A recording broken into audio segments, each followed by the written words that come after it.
Okay, we should be back. Low battery. Go fuck yourself!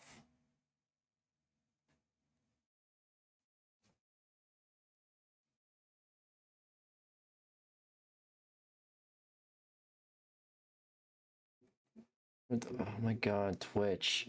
Stop bugging the fuck out. I swear to God, tonight's not the night. Tonight's not the fucking night, everyone. All I wanted was to fucking showcase some fucking mods, but no! OBS has a fucking update and fuck my shit up.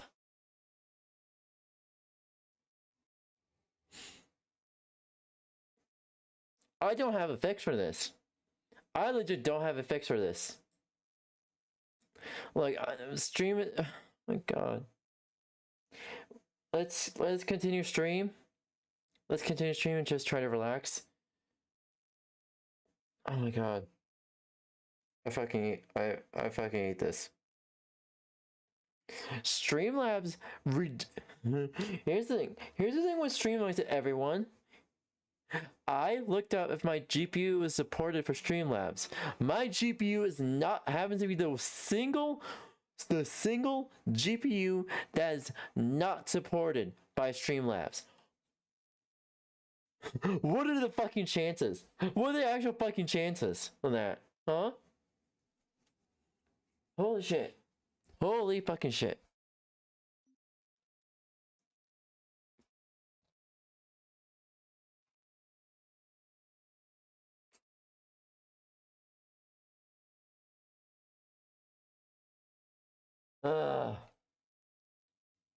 So unfortunately, until I can get this fixed, because even the built-in media player for OBS itself is also broken. Audio tracks is broke.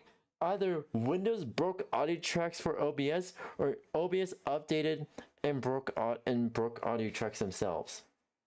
What is the right shit for messing around with my audio tracks in the first place? And then get an OBS update, and then we're dealing with this shit. I literally cannot make this shit up.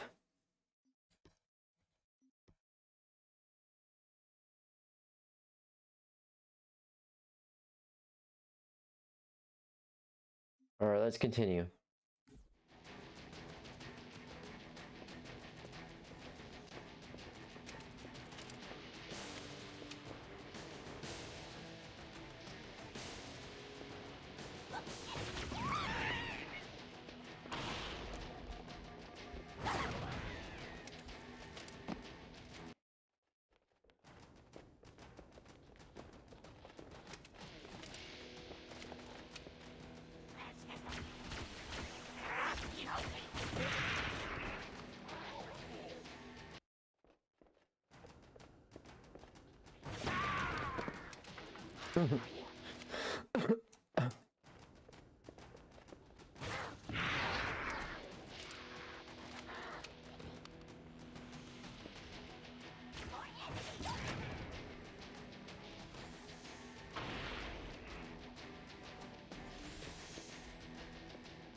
Lol.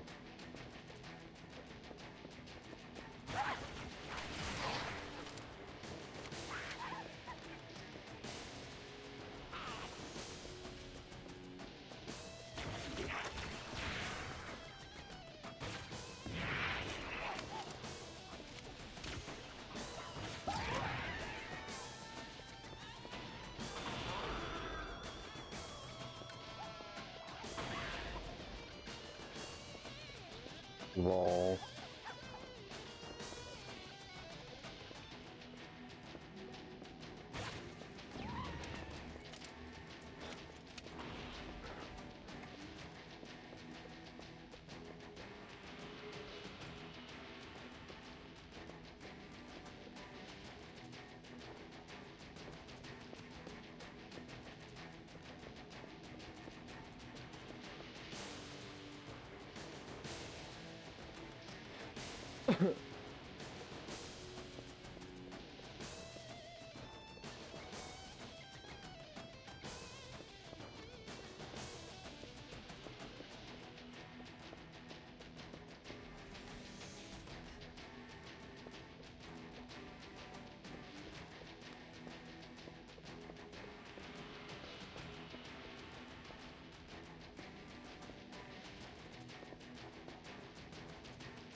Alright.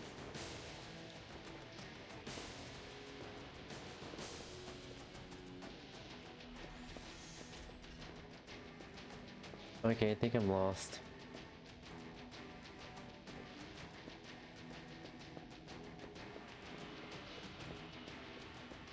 Alright, come on.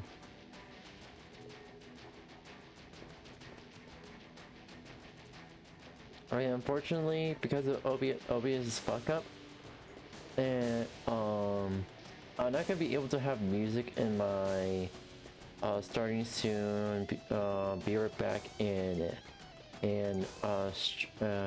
stream ending scenes, because I literally cannot play audio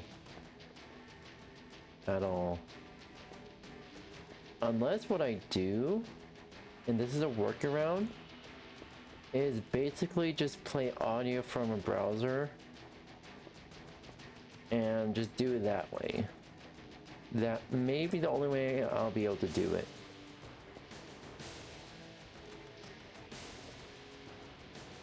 Yeah.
It's just where I was supposed to be at.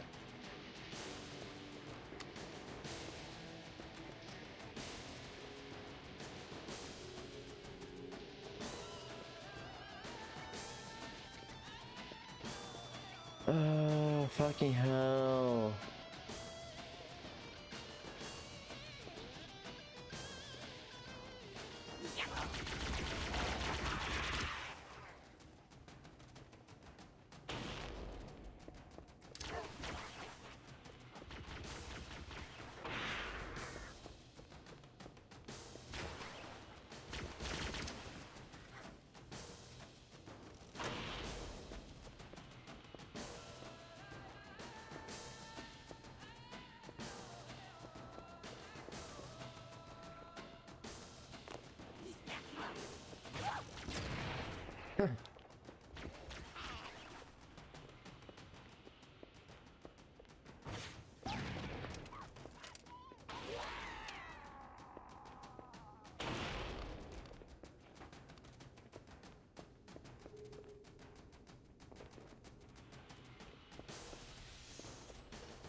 Alright.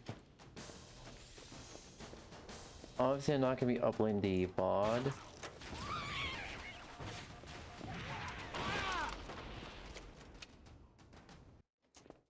Obviously, I'm not gonna be uploading the VOD. So we had to...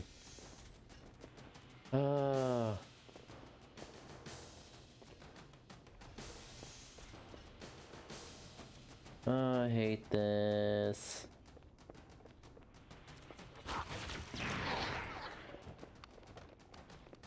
so much.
Cortana to Echo 419. The Chief and I are topside, requesting pickup.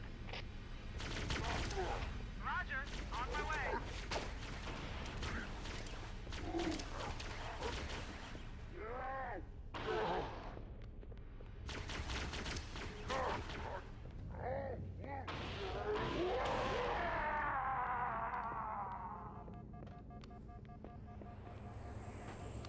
Alright, alright, alright.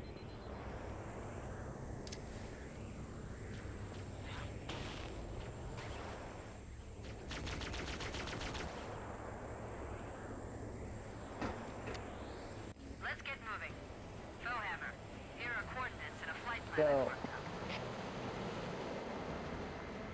Cortana, these coordinates are underground. The Covenant did a thorough seismic scan, and my analysis shows that Halo is honeycombed with deep tunnels, which circle the whole ring. I hope your analysis is on the money, Cortana. This pelican won't turn on a dime. Look on the bright side, 𝙂𝙗𝙗. The last thing the Covenant will expect is an aerial insertion from underground.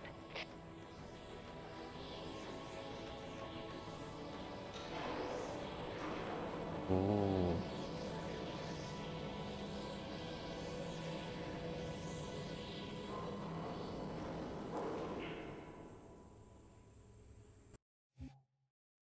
Fortress World, let's fucking go.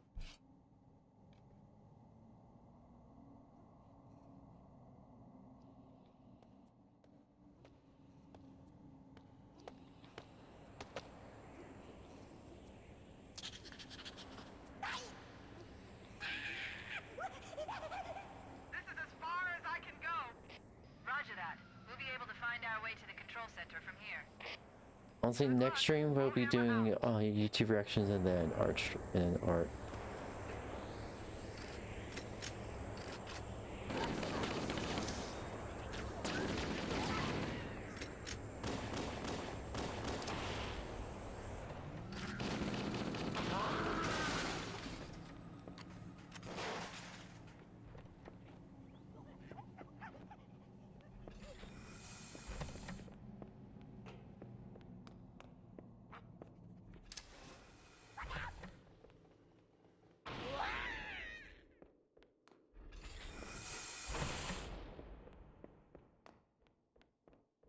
Alright.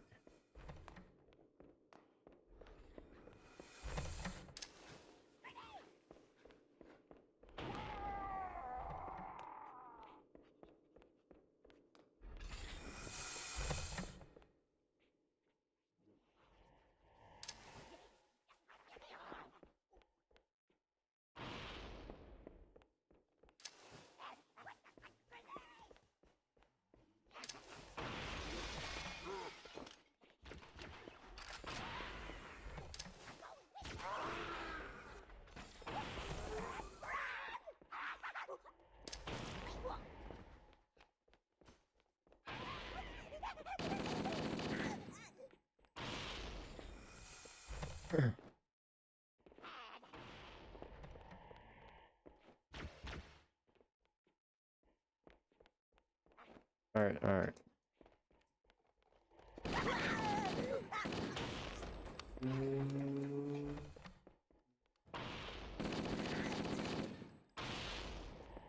The Covenant presence here is stronger than I anticipated. They seem to have the entire region secured. Ooh. Interesting. The weather patterns here seem natural, not artificial. I wonder if the ring's environment systems are malfunctioning, or if the designers wanted the installation to have inclement weather. This is Fire Team Zulu requesting immediate assistance from any UNSC forces. Does anyone copy? Over. I didn't think there were any human forces left on this part of the ring. Cortana to Fire Team Zulu. I read you. Fire Team Zulu, this is Cortana. Hold position. We're on our way. Roger that. Make it quick.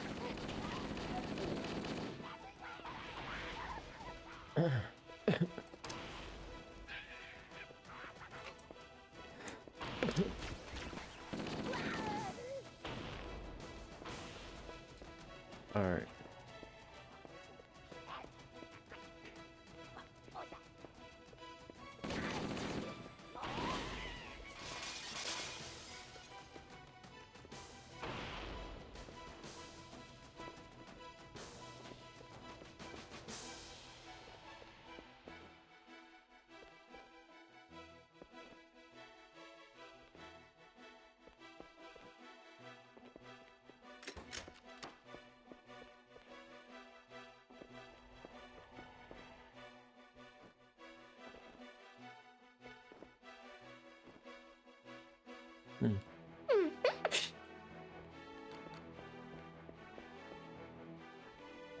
Alright.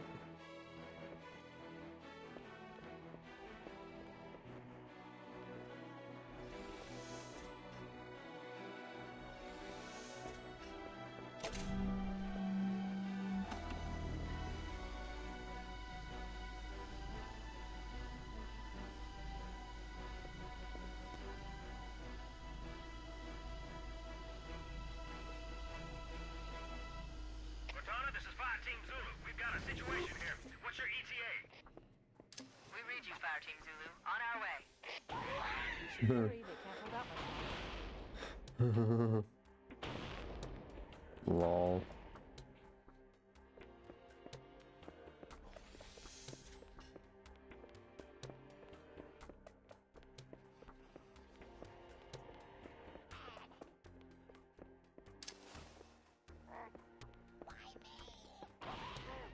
Why me?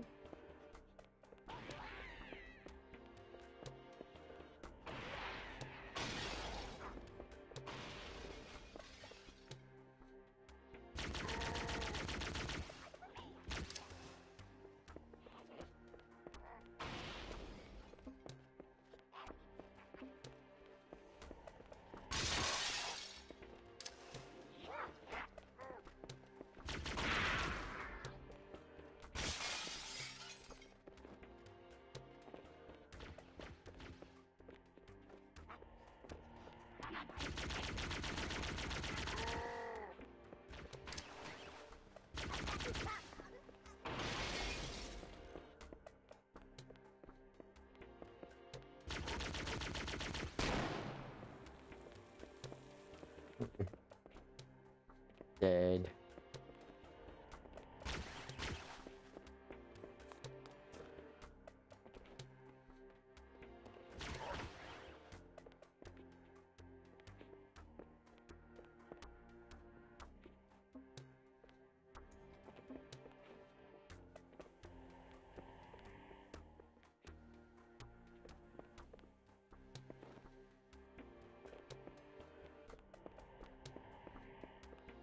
Alright, alright.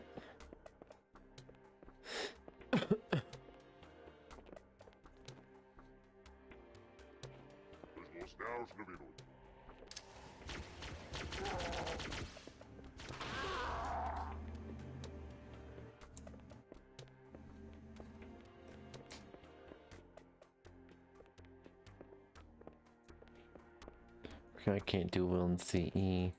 Damn it.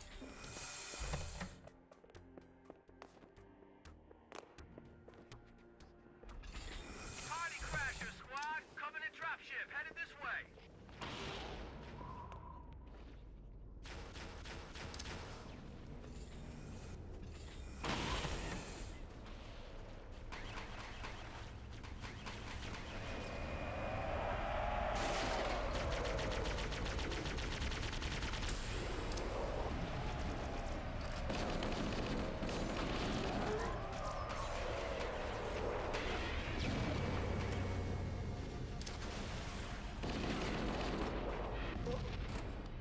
Shit. We read you, Fireteam Zulu. On our way. We should hurry. They can't hold out much longer.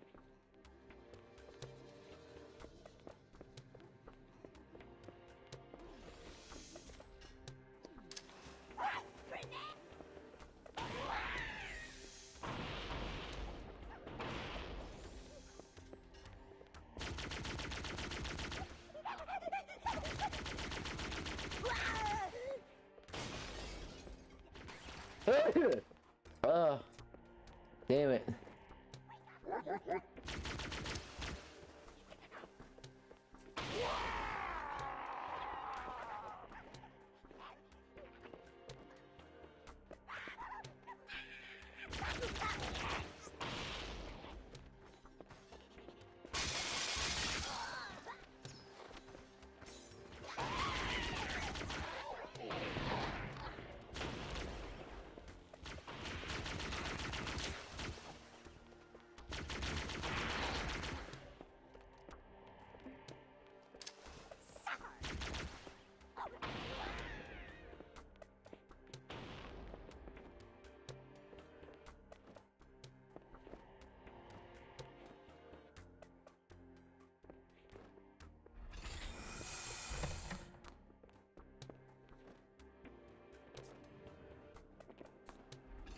Party crasher, squad! Covenant dropship headed this way!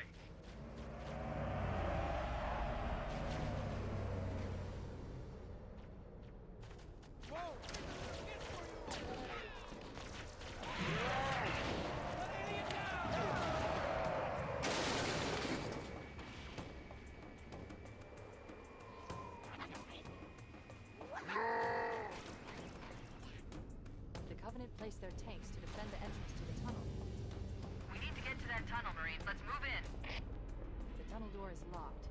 We need to find the door's controls and open it.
Cortana to Fireteam Zulu. The tunnel is open. Get ready to move in.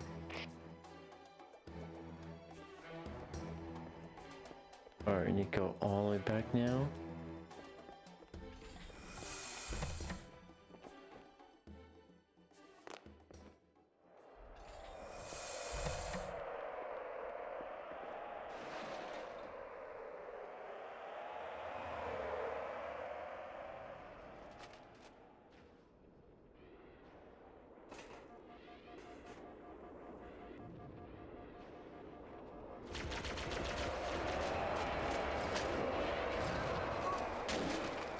Lol.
Fucking die already!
Alright,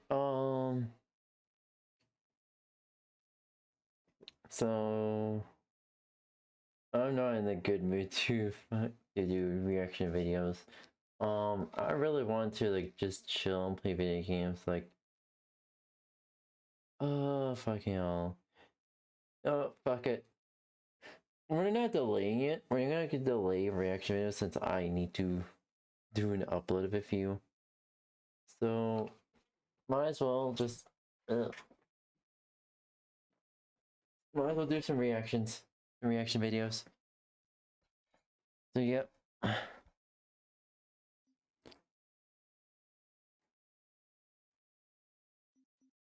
I'm gonna save and quit on this. Alright. Alright, quit. Alrighty. And do some I'm gonna switch out the actual. Oh, go fuck yourself with that.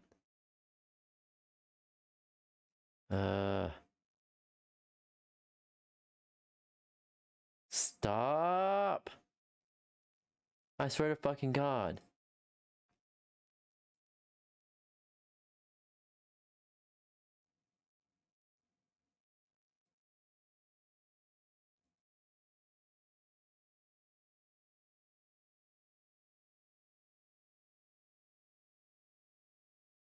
I swear to freaking God. This GPU, I feel like this GPU is slowly shitting itself. Oh, get an Intel Arc, they said. Blah, blah, blah, blah, blah, they said. Oh, fucking hell.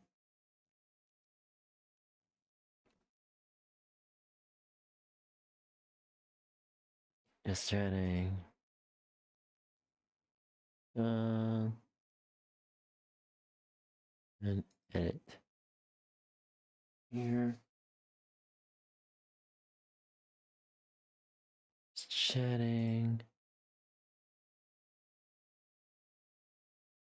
Alright. Alrighty. Open this real quick. Alright. Alrighty, we're gonna be moving on.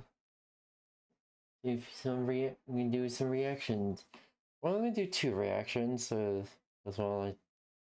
I usually space out my reaction uploads so every 5 days. So yeah. Why every 5 days, not every 3 days? Just make sure we have enough content and don't get burnt out making content.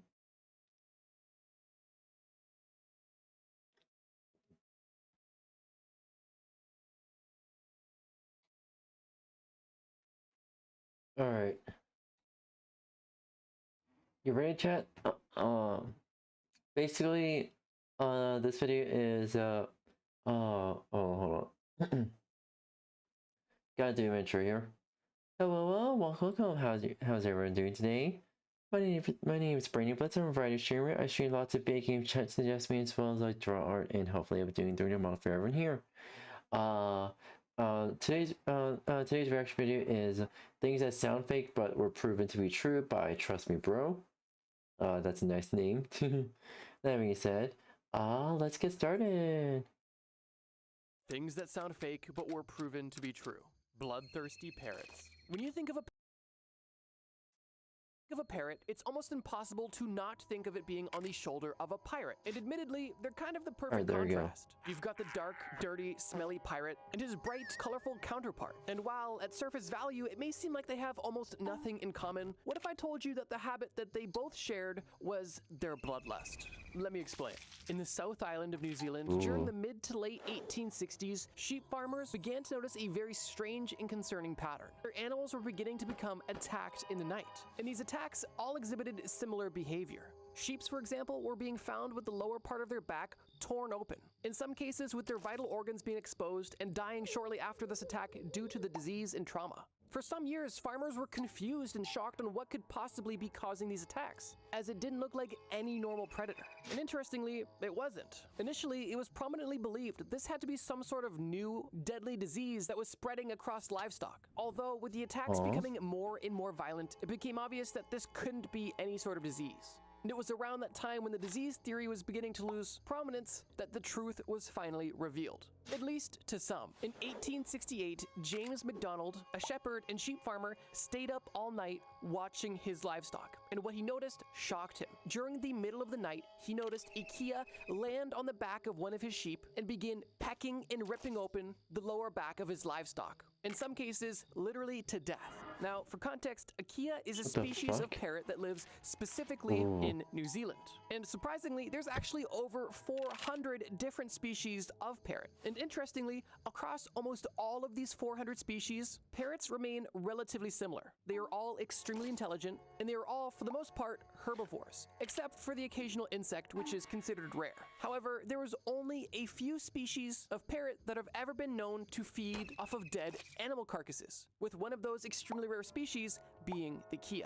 And while the 𝙂𝙚 was somewhat known to pick at dead animal carcasses from time to time, nobody would have ever believed that this parrot was actively and aggressively hunting not only live animals, but live animals that were so much bigger than them. Which is why, at first, the 𝙂𝙚 was never even suspected. And it's also why, for almost nearly 100 years after that this was discovered to be going on, people still didn't believe that parrots were the cause of livestock being killed. And it actually ended up becoming a pretty large political issue in the South Island of New Zealand.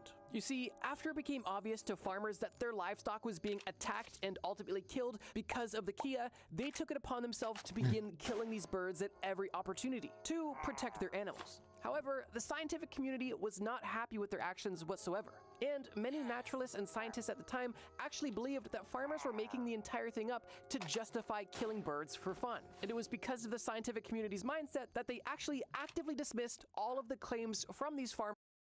Not completely unreasonable, because it was also during this time that these birds were being hunted into near extinction. And it was due to the hunting of these farmers that caused the 𝙂𝙚 to be classified as a protected animal, meaning that the hunting of them was actually outlawed, which definitely didn't sit well with farmers who were actively having their livestock attacked by these creatures. However, ultimately their hands were tied. And also, if a 𝙂𝙚 happened to die on their property and nobody knew about it, I'm assuming those farmers wouldn't go rushing to tell the authorities. Regardless, when I say that the scientific community was not believing these farmers, I mean it. And this wasn't a multi-year thing a person would believe, which is why nobody in the scientific community believed it either. That was until it was proven to be true by the scientific community, albeit 130 years after the locals had already figured it out. Which, if you ask me, sounds about right. So yeah, the next time you're hanging out with a parrot, you could say that scientists, anyone in the science and health field are too prideful for their own good. just remember that while the chances of it digging in your butt until you die are low, they're not zero. It's more scary that it happens so much. Manipulation. I remember being a young bro sitting in geography class, just completely mind-boggled by the naming scheme of both Greenland and Iceland. To me, it made no sense. Why is Iceland so green? And why is Greenland so icy? At the time, it just seemed like some sick joke my geography teacher was playing, and I never felt like I got a true, satisfying answer. And if you've ever had a curiosity about this conundrum, then you've come to the right video. Yeah. Because today, I've once and for all gotten to the bottom of why these countries have opposite names. And the explanation literally sounds like somebody made it up. But of course, it's true. The year is 950 AD, and Eric the Red had just been born in Norway. Eric lived a relatively normal Norse upbringing that was until his father was exiled from Norway, meaning that him and his entire family had to leave the country immediately. And they decided to get in a boat and sail west towards Iceland. And if you're curious where Iceland got its name, it's kind of debated, but the two most popular beliefs were that because the Vikings had very simple naming structures, they would just kind of name places after whatever they saw and then land. And it's believed that when settlers first landed there, they saw snow and ice and therefore named it Iceland. Although some others believe that it's called Iceland because one of the original settlers, depressed after losing a daughter and all of his livestock, climbed a mountain, looked down the mountain at the fjord, and saw massive icebergs flowing through a river, and for that reason decided to name the island he was settling Iceland. But we're not talking about Iceland, we're talking about Greenland because it's bigger and better. But back to Eric and his exiled family. After arriving in Iceland, they were quickly able to adapt to this new way of life. Eric grew from a young boy to a man and got married and began living an adult life in this place he now called home. However, as an adult, he quickly began to follow in his father's footsteps. Because in 982, at the age of 32, Eric the Red himself was exiled from Iceland as he was convicted of manslaughter. And he decided to take this opportunity of exile to not go back to Norway, but to discover a place he's heard of but never visited. An island we know of now as Greenland. At the time, people had visited Greenland, but nobody had been able to successfully establish a settlement. And it was for that reason that Eric the Red made it his mission to successfully colonize this new island. During his expedition, when Eric arrived to Greenland, he reached a point near the southern tip of the island that, interestingly, at least at the time, had very similar conditions to Iceland. And to him, he took this as a promising sign, because he saw how well Iceland was flourishing at this time, and he therefore believed that he could do the same thing on this island as well, creating his own successful settlement. And while he was unaware of the extent of the island or the true nature of the island, at least initially, he was pretty convinced that he had his own, basically, Iceland 2.0, although it was missing one thing: good marketing. And it was that marketing that Eric eventually came up with that not only made him infamous, but made the name scheme of the country completely iconic. After 3 long, grueling years of developing his own small settlement in Greenland, his exile was finally up. And his first order of business was to return back to Iceland and sing the praises of the settlement he had just established. And he did exactly that. In the summer of 985, Eric returned to Iceland and began telling everybody he could about the amazing time he was having on the island of Greenland. And the stories he was telling and the name he gave the island were both extremely strategic. In his own words, Eric literally said people would be attracted to go to a place if it had a favorable name. And he believed that Iceland was too harsh of a name, but Greenland sounded like a place of opportunity and beauty. And that was the story he sold to settlers. And after that first summer he spent back in Iceland, he was able to convince a large group of settlers to follow him back from Iceland to Greenland. However, out of the 25 ships that followed him back, only 14 arrived. However, on those 14 ships were enough people to start developing successful colonies. And the rest, literally, is history. So yeah, if you're curious why Iceland is called Iceland and why Greenland is called Greenland, it's not because the world is playing a sick joke on you. It's because Iceland was likely discovered in the wintertime, and Vikings just have very simple naming schemes. And Greenland, while it was settled at a time and in a place where it was relatively lush, the name of Greenland was purely marketing, and it just kind of stuck. And it's just another jarring example of things that seem normal to us but only exist because of marketing. And we've talked about quite a few of them on this channel. Another notable example being diamond engagement rings. The only reason we do that is because a diamond company told us we should. Oh, and as an extra bonus fun fact, Eric's son was actually Leif Erikson, the first ever Norseman to explore the land of Vineland, which is what the Vikings called the eastern part of North America that they originally settled in. And it kind of goes to show two things. One, that explorer blood runs deep, and two, Vikings do really have a simple naming structure. It's believed they called North America Vineland because they saw a lot of vines when they landed. You really can't make this stuff up. The cadaver court case.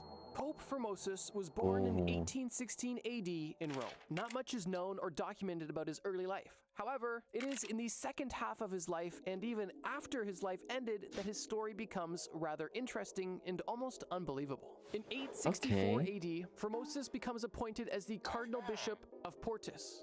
And in 891 AD, at the ripe age of 75, Formosus finally earns the title of Pope. And while at face value it may seem like his entire political and religious career has come to this moment, things were almost only downhill from this point. Because during Formosus' time as Pope, things were politically unstable to say the least in Rome and Italy as a whole. Most notably, getting into some serious disagreements with the Emperor of the Holy Roman Empire. Like I mentioned, at the time, there was a ton of political instability in Rome, and there was literally no one centralized power, only large factions essentially. And during Formosus' time as Pope, he had to make a very important decision almost instantly after becoming the Pope. While the Pope wasn't a direct political entity, he was still a vitally important figure in the daily lives of almost everybody at the time. While the Emperor would have legal significance, the Pope had spiritual and religious importance. And it was for that reason that having the Pope on your side as a political leader was very crucial, hence why his blessing was so important. Now, after Formosus became the Pope, he had to choose a candidate between one of the two most popular factions at the time. A candidate from the Spoleto faction or a Carolingian pick. And there is a ton of history and lore between these two factions. It really does go beyond the scope of the video. So for the sake of time and simplicity, just understand these two groups as opposing groups fighting for power in Rome. Initially, in 892, Formosus actually crowned the Spoleto pick as the co-ruler of the Holy Roman Empire, meaning he gave his blessing and endorsement to the Spoleto faction. However, only 3 years later in 895, Formosus decided that he kind of changed his mind and literally decided to invite the Carolingian pick, the Arnulf of Carinthia, to come and invade Italy so that he could actually come receive the crown from Formosus himself. Unsurprisingly, the Spoletans saw this as a major backstab to their cause and faction, although there wasn't much they could do at the time. However, only a year later in 896, both Pope Formosus and the new emperor that he had just crowned, Arnulf from Carinthia, both died of natural causes. And with the death of Formosus came a power vacuum that allowed the Spoletans to finally regain control. However, it wasn't just power they were after. They also wanted revenge. Now, technically, after Pope Formosus died, there was another pope named Pope Boniface, but he was only a pope for 15 days and then died of gout, at least allegedly. And after Pope Boniface was Pope Stephen VI. And this pope was very sympathetic to the Spoleto faction and was likely installed by the Spoleto faction. Regardless, now with the Speletan Pope in power and more Speletan power than we've seen up until this point, there was truly only one way for the Speletans to get their revenge on Pope Formosus for what they believed to be the betrayal that he enacted on them. And how they decided about going about this revenge was by digging up the corpse of Pope Formosus, which at this point had been buried for over 9 months. The body of Pope Formosus was removed from its tomb, dressed up in traditional garb, and literally sat up on a throne in a traditional Roman court.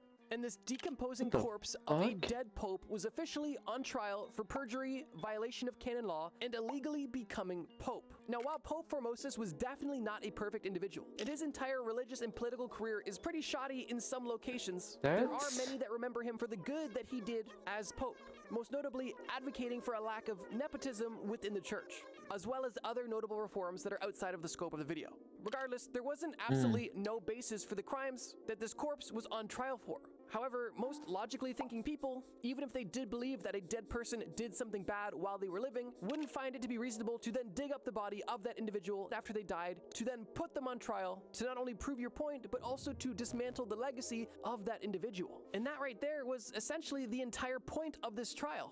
Obviously, the new pope and powers that be in Rome at the time, the Speletans, were not trying to get Pope Formosus' side of the story. They simply wanted to go to extreme lengths to not only discredit his life's work, but to permanently embarrass him as a man to ensure that he was never remembered as a good individual, and was either not remembered at all or remembered for being a criminal. And on top of simply embarrassing Formosus himself, this display was also meant to not only embarrass but discourage the supporters of Formosus, with some taking this as a very real threat of violence if they happened to disobey the new pope or new powers at be. This trial took place in a cathedral in Rome in January of 897. And the entire situation is known as the Cadaver Synod, and it is regarded as one of the most insane recorded moments in human history, or at the very least in the history history of court and law. Regardless, the result of the trial was, unsurprisingly, Formosus being found guilty of all charges. And as a result of that, he was in the courtroom, stripped of all of his traditional garb. He was also stripped of his 3 blessing fingers, and then his naked,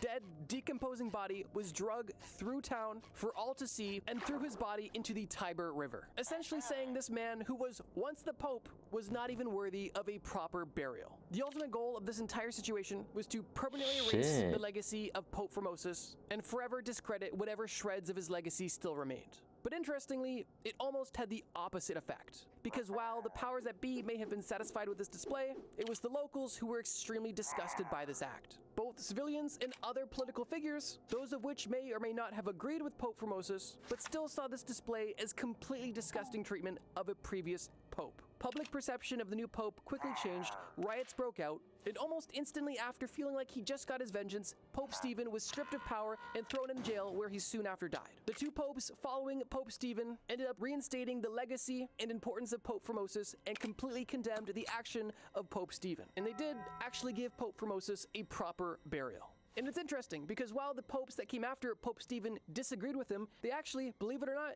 didn't dig up his dead body to put it on court to publicly humiliate it and further try to prove their point. The entire story of the Cadaver City sounds like a bad fever dream. If you told me that during the 800s there was a pope that felt so betrayed by the previous pope that he decided to dig up his 9-month-old corpse only to dress it up, put it on court, find it guilty, take its clothes off, drag it through the street, and throw it in the river simply to prove a political point about revenge, I probably wouldn't believe it. Now, I would have believed it in almost any— Alright, chat. I wanna say I'm gonna do a proper